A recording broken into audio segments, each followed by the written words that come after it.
All right, I think we're on. Hey, NaNoWriMo. How you doing out there in Nanoland? Great. We are here. I'm Grant Faulkner. I'm Executive Director of NaNoWriMo, and I'm here with my lovely writing family. Do you want to introduce yourself? I'm Simone. This is Simone. What's your word count goal, Simone? 30,000. All right, way to go. And how old are you? I'm 9. Okay, I thought it was 8, Yeah. but yeah, good. Jules, Yeah. I introduced you. Yeah. What's your word count goal? 50,000. 50,000. All right, Jules is playing with the big kids. Mhm. Yeah, good. And this is Heather. Hey y'all.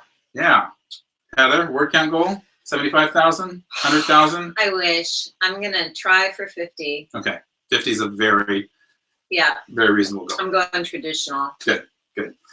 Yeah. Well, hey, we have there's this chat window up here in this. I think it's the I'm upper looking at it right-hand now. corner. Heather's monitoring for us on her computer.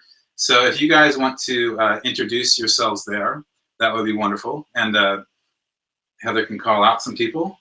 Yeah, I've been just watching this awesome conversation about the music that people write to and getting some great ideas. Yeah. So what's a good song? Well, Lindsay Sterling has come up.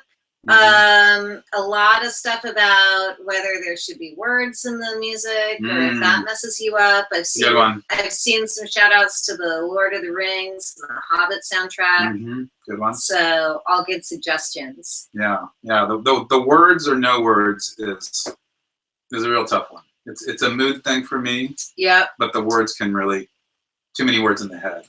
Where are the Viking hats? Do you want to talk about that? We have one here. You know what? Just happen to have one. Does anyone want to model this? Someone's going to model the Viking hat. You always have to have a Viking hat in your writing room. I think it's good for those tough moments, especially even if you just want to decide what playlist and you're confused. Putting on the Viking helmet will help you decide words or no words. Simone, would you like to hear music with words in it or no words while you write? No words, because if there is words, then you might write down those words. Okay. Yeah, interesting process. I was going to say, if you write down those words, that could be a good thing, but not for you. You're writing nonfiction. Simone's a very literal-minded person with a great imagination, too. So, hey, I'm going to jump into a fundraising update here. This has been a wildly successful Double Up Donation Day. It might be our most successful donation day ever by the end of it. I haven't heard the specific tally, but I know that we're either at 60,000 or nearing $60,000 raised, and that was our goal for the entire day. So we're gonna up that goal, you know, because this is Double Up Day. We're not gonna stop at 60,000. So we're gonna shoot for $75,000. And the reason we're gonna do that is because we have an overall fundraising goal of $1.3 million for the year, and so we've got to keep going to hit that. And so this is like enormous. You know, I've got to give huge thanks to everyone who's donated and everyone who's written, because you are the ones who make this happen. And fundraising is so important to us. And you know, I always say the world is a better place with more creatives in it. But what does that mean? Well, it means a bunch of stuff. But I've been thinking about it, especially since I've got these 2 young writers with me here.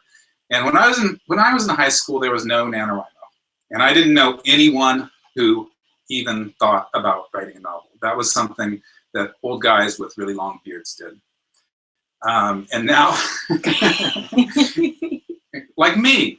Yeah, so now 100,000 kids and teens sign up for the Young Writers Program every year. And if you think about yourself as a writer and your first days as a writer and magnify it times 100,000, you know, it's just hard to fathom the impact that we're having by so many people finding their voice through NaNoWriMo. And last weekend, Jules and Simone had all sorts of like great activities. But they opted out of them. They opted out of like a Halloween party at your school to go to a NaNoWriMo write-in. So I was just thinking about how our words like truly connect us. So Simone, why did you want to go to the write-in instead of your school's Halloween party? Well, because the write-in's more fun and it has more candy. More candy, okay. More candy than even a Halloween party. So yeah, that's a NaNoWriMo specialty beyond lots of words. Jules? You were writing a lot last week. Yeah. Why did you prefer to go there? You were very excited to go to the write-in. Yeah, I always look forward to the write-ins because I mean, like, usually I don't have too much time to write, and then it's like, you know, an excuse to write. I have to write. Yeah. So I like it. Exactly. You're in a room with other people who are writing. You might as well write, right? Mm-hmm. Yeah. Good strategy. And that's exactly what it, oh, go ahead. No, and it's at a library. It's at a library. So it's cool. That's cool. Yeah, we could take breaks and go get books. And yeah. I like it for the same reason. I find it amazing every year when I go to NaNoWriMo write-ins because the powers of my imagination and my ability to write are magnified. Just being in a room with other people who I, a lot of times don't even know, just sitting beside them. There's this like, great creative energy. So we are going to try to further some of that creative energy today.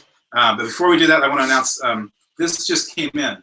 Our long-term participant, donor and volunteer, Emily Bristow, just did this amazing thing. She just offered up a $5,000 dollar-for-dollar donation match. And I'm so touched by this.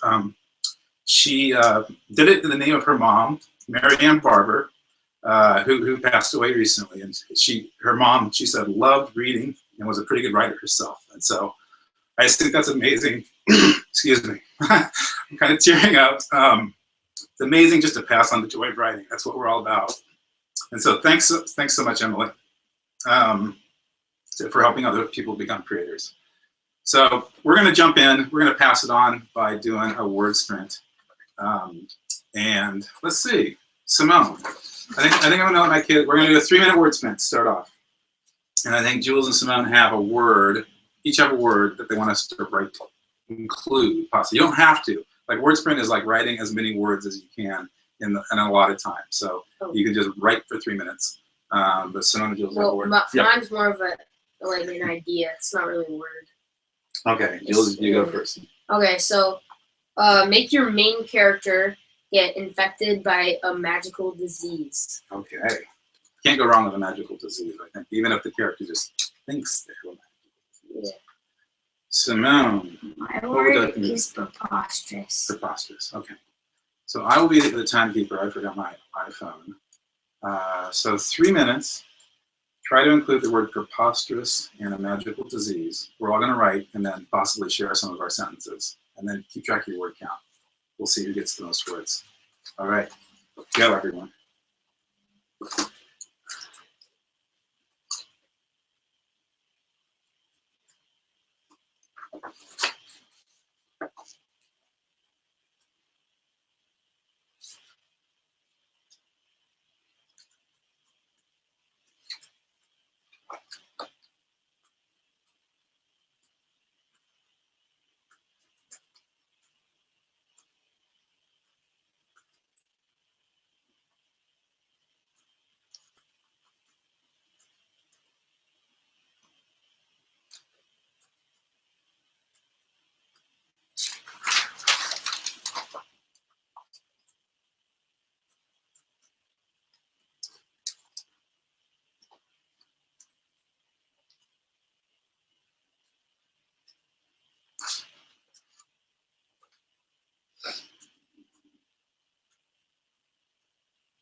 Okay, 1 minute, everybody. It really goes fast, doesn't it?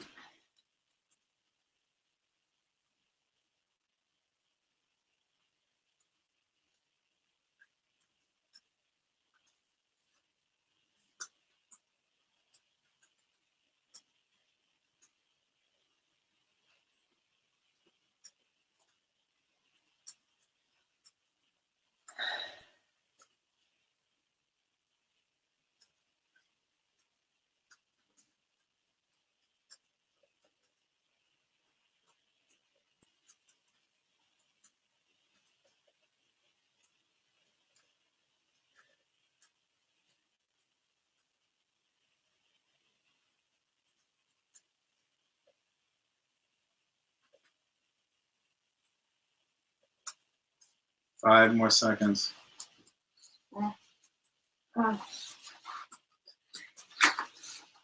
All right. End of writing sprint 1. So, everyone, can you share your word count and the sentence if you're comfortable with it in the comments? I was wondering if any of my family here has a sentence you might read, something with preposterous in it. Magical disease. What do you think, Heather? You get that? Well, I actually am writing a story that has a bunch of secondhand magic in it. So, secondhand magic. Yeah. What's that? What's the first? In the world I'm creating, you can kind of buy and sell magic like it's a flea market. I've heard of that flea market. Yeah. So my character is about to eat what he thinks is a bowl of ice cream in the refrigerator, but it's actually big bowl of a magical disease, I think. it's actually horripilating slush. What's horripilating? I'm glad you asked. It is a condition that causes the hair on your skin to stick up. It's basically goosebumps. And if he had eaten this bowl of horripilating slush, he would have gotten incurable goosebumps. So not a horrible disease exactly. Perhaps it's just inconvenient. An inconvenient disease. Yeah. An inconvenient secondhand magical disease. Unsightly. A little bit unsightly. Maybe itchy. Okay. I like something preposterous like that. Okay. Jules and Simone, any magical diseases, preposterous scenarios? Well, so my character was kind of already in a magical disease, which is weird. I wonder why you came up with that prompt. But no. What does that mean to be in a magical disease? Well, see, he's kind of like a wizard, and he like did too much magic, and so it kind of made him sick. It kind of was like burning up inside. Okay. And so. Is that like running too far or staying up too late? like if you do too much magic, there are physical consequences? No, it's worse though, because if you don't get the cure, if you do too much magic, there's just a cure to cure it. But if you don't get the cure in time, you burn up completely. Okay. What's the cure? It's like, so the cure lies in this vast, like, dangerous forest. And you have to get a fruit from a muglump tree, which is a tree that is inhabited by murderous frogs, poisonous frogs. And then you have to get, I think the other thing you had to get was this magical water from the stream, but it was inhabited by sirens. And you know what sirens do. They sing and they make you kill yourself. So, yeah. This is a parable, like, use your magic in moderation, kids. Right? Yeah. Not too much magic. Simone, what do you think? I didn't use any. Yeah? But, and there's no situation that I could use those words in. Okay. So. That's all right. That's all right. You wrote for 3 minutes. That was great. You don't have to use the words. Some of these word counts that people are racking up are amazing. So shout them out. Yeah, I saw like 200. People are breaking 200 in 3 minutes. Yeah. So Amber Harris, 259. His hair was gray and his eyes wide open were black. I shuddered mostly from the pain and mouthed the words, "Are you okay?" Wow. And let's see. Let's see here. Oops. Ann Emma reads 129 words. Danny, on the other hand, had this scrunched up facial expression as if the words I had just uttered were the most preposterous thing he had ever heard. So people are using it. Yeah, that's great. Way to go. Yeah. Cool. That is great. So if you write 100 words in 3 minutes, my math is probably way off, but I'm thinking that's like 2,000 words an hour. I'm thinking of the double up day goals we've got here. So if you wrote for 2 hours, you'd get about 4,000 words with this word sprint amplified. So that's amazing. A lot. It's amazing. So, hey, I've got an idea since we're doubling up. Why don't we do another word sprint? Why not? Yeah, why not? And I'm thinking that Heather might have a nice writing prompt, and we can go for 3 minutes again. Well, we could go for 6 minutes since we're doubling. Simone wants to go for 6 minutes. See, her math's a little bit better than her father's. I was thinking 2 word sprints instead of 1. Let's go for 1 more word sprint. Okay. Sorry, Simone, 3 minutes. Yeah, you can go for 6. I don't want to ever discourage anyone's writing. Simone's going to go for 6. Simone's going off on her own. Good for you. Yeah. Good for you. Go off on your own.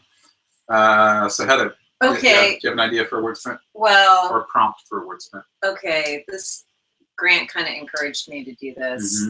I wanted to write about a tree that's not what it seems to be. You can't see this. So I'll take over Heather's modesty. I'm very proud of her for writing this book. My publicist. And this isn't a product placement.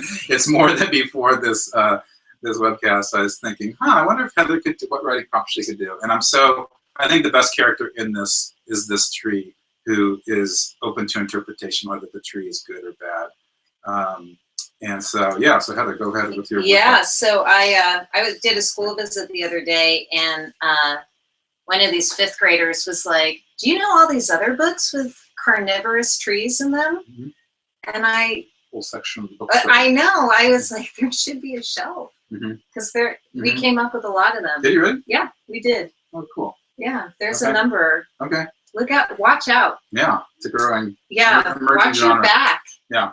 With the trees. So is your prompt a carnivorous tree, or what is the prompt? Yeah, sure. Carnivorous tree. Let's add to the canon of carnivorous trees. And I was going to say, if you want to take on the words like preposterous or magical disease, I'm thinking magical disease in part because Jules's character had to go into the forest to get the cure for the magical disease, where he might encounter a carnivorous tree.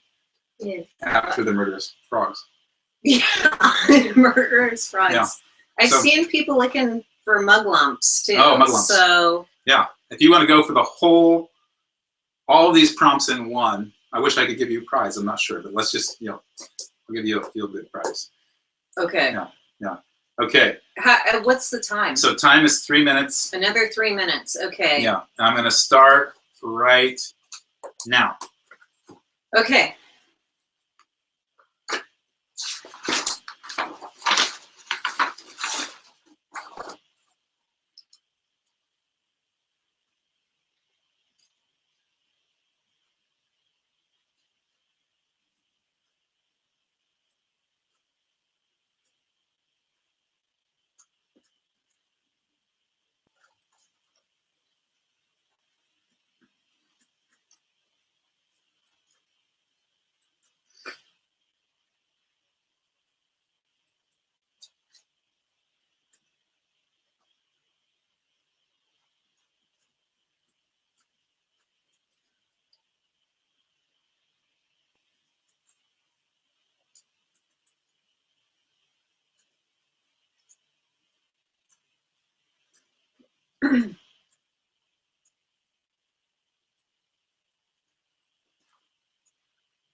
One more minute, folks. Man, this goes quick.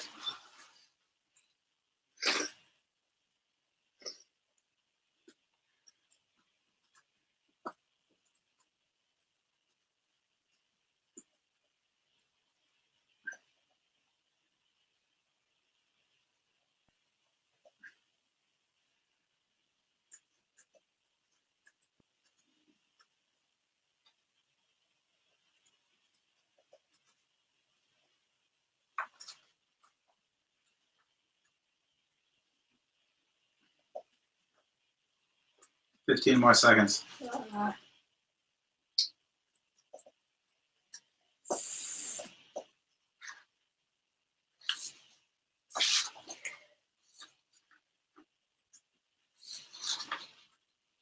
All right, just a few more seconds. 2 more seconds. That's it. 3 minutes of the fantastic finale of the Faulkner-Mackey family word sprint word prompt. Should we go to the comments and see what's some? Can you guys put your word counts and maybe share a sentence? And Heather will monitor them.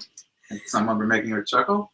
Well, Elizabeth says, I'm pretty sure that the murderous frog, carnivorous tree, preposterous magical disease theme isn't going to work for my book. Uh-huh. Yeah, that's But you did use pretty them narrow all. niche. You got them to all in hit. one sentence though, which is fantastic. Yeah. Hey, Inga says, yay, carnivorous trees. I already did that in this nano. Okay. Yeah, it's old Right hat. on. That genre was so I know, it's getting tired. years and yeah. years ago. Uh-huh. Yeah. Murderous frog sounds like a plague, says Rose Red. Mm-hmm. Great. Yeah. Cool. You guys, Jules and Simone, do you have any like sentences you want to share or any noveling insight? No, not really. Mine was. Mhm. I didn't get to the carnivorous tree yet. Okay. You will get there with your 50,000 Wow, some words. great word counts. Yeah. Again, people breaking 200. Amazing. But even, Like 30. I'm a slow writer. I did about 75. Mm-hmm. I'm a very slow So writer. I call myself. I still feel pretty good about myself. The people writing 200 words, I always call them sprinters, Yeah, which is great. I'm kind of a fast walker. yeah. Yeah. I might be more of an endurance Yeah. type. Yeah. But hey guys, I thank you guys so much for writing with us, joining us in our messy little office, and donating. This is such a big day for us, such a big month, and we can't do it without you. You guys you are so special to us, and so it is Double Up Day. I saw in the Double Up Day hashtag people are like doubling up on their caffeine, of course, chocolate. They're doubling up on emotional scenes. Some people are worrying about crying too much today. Doubling up on villains, body count, which I thought was really good. Just double up on your body count today. Bundle up all your murders you have to do in your novel in one day. Get them over with. Legends and dragons, sex scenes, double adjectives. So yeah, if you guys want to like put some things you're doubling up in the comments, maybe we can read them out as I'm closing up. We're closing up, but I want you guys to keep doubling up. Think body doubles, double trouble, double McGum, and don't do a double take. You know, keep on writing. So we're going to keep this day going until 9 o'clock Pacific time. So once again, thanks so much for everything. See you again. Bye. Happy Nano. Okay.